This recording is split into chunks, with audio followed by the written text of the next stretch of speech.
Assalamualaikum warahmatullahi wabarakatuh. Nama saya Enul Masruro, NIM E2019-1144, Perbankan Syariah 3, Fakultas Ekonomi dan Bisnis Islam Jember. Di sini saya akan menanggapi video dari Bapak Abdul Wadud Nafis mengenai kebijakan moneter dalam perspektif ekonomi Islam.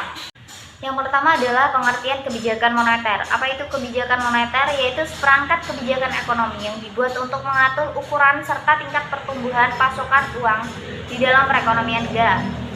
Kebijakan moneter dibagi menjadi dua. Yang pertama ada moneter ekspansif atau yang biasa disebut juga dengan monetary expansive policy, yang merupakan kebijakan yang diambil untuk meningkatkan jumlah uang yang beredar.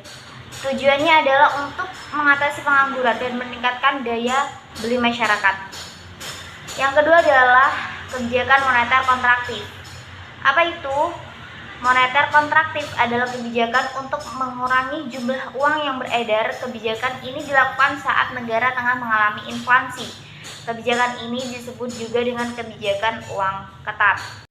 Selanjutnya ada kebijakan moneter. Yang pertama adalah mengedarkan mata uang sebagai alat tukar dalam perekonomian. Kedua adalah menjaga kestabilan harga. Yang ketiga adalah menjaga kestabilan ekonomi. Yang keempat adalah meningkatkan kesempatan kerja. Yang kelima adalah memperbaiki neraca perdagangan kerja masyarakat. Yang keenam ada distribusi likuiditas yang optimal. Yang ketujuh ada mempertahankan keseimbangan antara IS dan LN. Yang kedelapan ada pertumbuhan ekonomi dan pemerataan pendapat.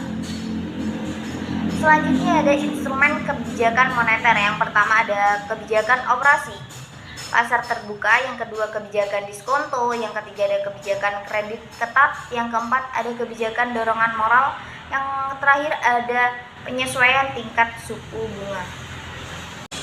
Selanjutnya ada dua macam mazhab instrumen kebijakan moneter.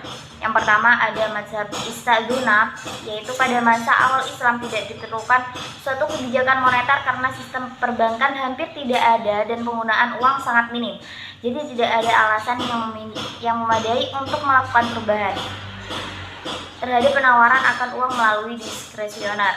Yang kedua ada mazhab mainstream, yaitu mazhab ini melarang sebuah instrumen kebijakan yang ditunjukkan untuk mempengaruhi besar kecilnya permintaan akan uang agar dapat dialokasikan terhadap peningkatan produktivitas perekonomian secara keseluruhan. Mungkin hanya itu yang bisa saya tanggapi, kurang lebihnya saya mohon maaf. Wabillahi taufiq wal hidayah. Wassalamualaikum warahmatullahi wabarakatuh.